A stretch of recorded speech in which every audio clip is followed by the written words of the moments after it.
Oula, aujourd'hui il y a du soleil, mais tant mieux. Salut à toutes et à tous, j'espère que vous allez bien. On se retrouve aujourd'hui pour une nouvelle vidéo, première vidéo de la semaine pour l'actualité JV.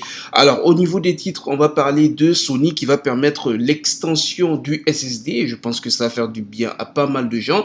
Après, on va parler de God of War Ragnarok. Les gens s'attendaient justement à une mise à jour du titre lors du State of Play, sauf que ce n'était pas le cas. Et puis on va parler de Xbox aussi, les fans qui attendent un événement chaque mois, et puis Aaron Greenberg a dit que non, il n'y en aura pas, on va en parler. Et enfin, pour les personnes qui veulent streamer à partir de leur console Xbox Series X ou S, ça va bientôt être disponible.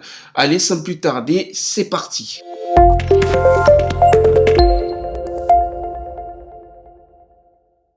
Alors, avant de rentrer dans les détails, pour les personnes qui sont intéressées par les stocks, je vous renvoie à ma dernière vidéo ici. Vous aurez les informations, du coup, vous saurez quel site sécurité actuellement. Pour le moment, il n'y a pas de mise à jour du côté du D-Labs, donc il va falloir patienter au cours de la journée. On va donc maintenant rentrer dans le vif du sujet. Il s'agit de Sony qui va bientôt permettre l'extension du stockage de son SSD. Et je pense que ça va faire du bien à vous parce que je pense que c'est 825 Go et si on inclut le système, ça sera dans les 600. Voilà, sachant que maintenant les jeux actuels pèsent. Heureusement qu'il y a la fonction qui permet de choisir le mode solo ou multijoueur selon ce que le joueur veut. Du coup, pas besoin de tout mettre. Donc, sinon ça va peser voilà, des centaines de gigas, ainsi de suite. Du coup, le SSD sera rempli en un rien de temps. Donc, c'est dans un rapport de Bloomberg, c'est Takashi Mochizuki, j'espère que j'ai pas écorché son nom. C'est lui qui a indiqué que la prise en charge de l'extension du stockage sera activée via une mise à jour du firmware qui débloque également les vitesses de refroidissement plus élevées pour s'assurer que la console ne surchauffe pas. Actuellement, il n'est pas possible de brancher un SSD extensible pour avoir plus de stockage. En fait, vous pouvez brancher, mais ça ne va pas fonctionner parce que la PS5 ne prend pas ça en charge. Et même, vous savez, Sony ont pas mal parlé de leur SSD, comme quoi c'est le plus rapide et ainsi de suite. Mais jusqu'à présent, ça n'a pas été certifié par Sony. Du coup, vous ne pouvez pas stocker vos jeux PS5 sur un lecteur externe ou bien SSD comme vous voulez.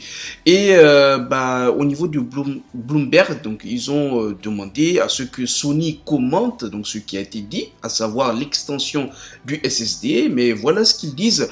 Comme annoncé précédemment, nous travaillons à activer l'extension du stockage SSD 1.2 pour PlayStation 5.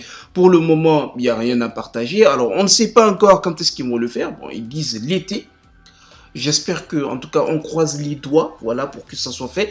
Et comme ça, vous, joueurs sur PS5, vous pourrez bénéficier, voilà, de plus de stockage et vous allez pouvoir mettre plus de jeux sur votre console. Toujours côté PlayStation, on va parler maintenant de God of War Ragnarok.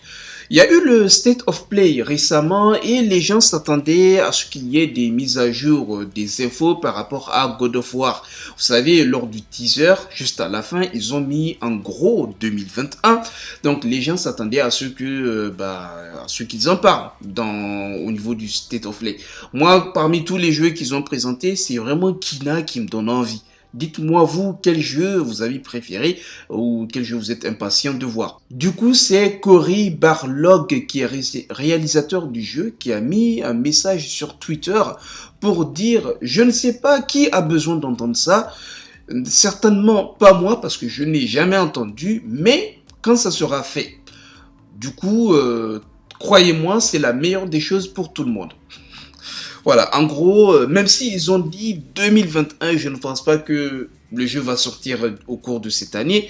Et apparemment, il n'y a aucune info à partager pour le moment, donc ça sert à rien de s'exciter. Alors certes, ils ont mis 2021 à la fin du teaser. Peut-être que oui, ça va se passer, hein, on ne sait pas, mais pour le moment, ils n'ont aucune info à partager avec la communauté. Il va falloir patienter, même si moi, je pense que ça ne sera pas vraiment pour cette année. Peut-être 2022 ou 2023. Surtout maintenant avec la crise sanitaire, peut-être avant c'était prévu, mais avec la crise sanitaire, du coup, le projet va prendre plus de temps. On verra bien, hein. J'espère pour eux que tout va bien et qu'ils sont en train d'avancer convenablement. C'est pareil du côté de Xbox, il y a eu, vous savez, le State of Play et maintenant il y aura le 23 mars un événement, quoi de neuf pour le jeu, donc chez Microsoft, et cela pourrait inclure des nouvelles de Elden Ring et les gens s'entendent à ce qu'il y ait de nouvelles annonces pour les jeux ou bien des world premiers, ainsi de suite. C'est donc Aaron Greenberg qui est directeur marketing de Xbox qui a mis un message sur Twitter. Il dit que pour clarifier les choses, cela ne va pas se passer. Du coup, il n'y aura pas d'annonce world premiere ou bien il n'y aura pas d'annonce de jeu. Il dit qu'il y a beaucoup de choses qui sont en cours, du coup, il va falloir patienter. Alors, cela ne veut pas dire qu'il ne se passe rien du tout du côté de Xbox. Au contraire. Cependant, vous savez, on est bientôt le 5 mars, donc ils attendent la réponse de la commission suite au rachat de Bethesda par Microsoft. Oui, ce n'est pas encore fini, c'est en attente. C'est comme si vous faites un examen et vous attendez les résultats. Et du coup, derrière, les gens vous demandent, ok, quand est-ce que vous allez faire la fête? Quand est-ce que vous allez, je sais pas, dans quelle fac vous allez partir? Et ainsi de suite. Mais vous allez dire, mais attendez, il faut que d'abord je reçoive ma réponse. Est-ce que j'ai eu mon bac ou pas? Et puis, comme ça, on pourra reparler plus tard. Vous voyez, bah c'est pareil, donc ils attendent la réponse de la commission le 5, donc ça va se faire cette semaine. Bah on verra bien si la commission sera d'accord pour le rachat de Bethesda par Microsoft, parce que il faut qu'ils vérifient est-ce que ce rachat va créer une incidence sur la concurrence du marché. Vous savez, entre Sony et puis Nintendo. On verra bien, j'espère que ça va passer. Et je pense que cette réponse sera déterminante pour le futur du côté de Microsoft. On va donc clôturer cette vidéo avec Microsoft qui finalise son application Xbox Game Streaming et c'est sur PC. D'accord?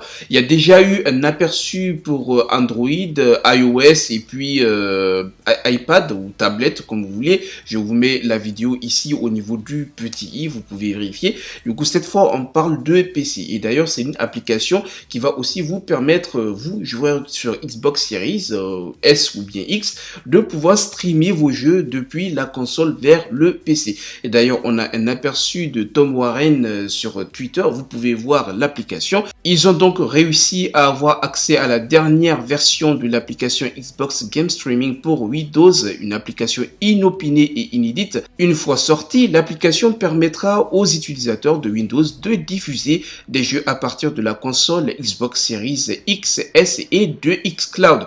Actuellement, vous ne pouvez pas diffuser des jeux depuis les nouvelles consoles Xbox vers les PC Windows car cela n'est pas pris en charge dans l'application Xbox Console Companion existante. Cette nouvelle application résoudra cela et apportera également la diffusion en continu xCloud sur les PC Windows pour la première fois. Aussi, ils sont en train de travailler sur le flux parce que actuellement c'est du 720 pouces. Plus tard, ils travaillent sur du 1080, donc je pense que c'est beaucoup mieux. C'est une résolution de base actuelle. La fonction de lecture à distance Xbox pour la connexion aux consoles Xbox fonctionne de la même manière que le compagnon de console existant. Vous pouvez réveiller une console Xbox à distance, vous connecter et jouer à des jeux où que vous soyez. Il y a maintenant une prise en charge tactile complète permettant à Surface ou à d'autres appareils à écran tactile de jouer à des jeux Xbox sans manette. Aussi, Microsoft est en train de préparer un support gyroscopique qui est actuellement en bêta. Je ne sais pas ce que ça va donner. C'est une application qui est inachevée. On verra bien. Voilà les amis, c'est ce que je peux vous dire dans cette vidéo. J'espère qu'elle vous a plu. On n'oublie pas le petit pouce bleu, les abonnements, les commentaires et aussi... Si vous vu que vous venez de terminer cette vidéo, n'hésitez pas à regarder dans le catalogue. Il y a plein d'infos, plein de vidéos qui vous attendent. Allez, faites-vous plaisir. Et si vous aimez la cuisine aussi, il y a ma chaîne Bibou Cuisine qui est en sélection dans mes chaînes. N'hésitez pas à regarder. Ou si vous aimez tout ce qui est Creepy Stories, j'ai mis aussi en sélection la chaîne d'un ami, Creepy Stories. Franchement, c'est très sympa ce qu'il fait. Allez-y, jetez un coup d'œil. N'hésitez pas aussi à vous abonner abonner là-bas. Et pour les personnes qui veulent me rejoindre pour le live, ça va se passer à partir de 14 h, Inch'Allah, si tout va bien, parce qu'à chaque fois, il y a des problèmes de matériel, les logiciels, bref, c'est le monde du PC. Et maintenant, pour ceux qui n'ont pas le temps ou bien qui sont en travail, bah, on se dit à demain pour une nouvelle vidéo. Salut!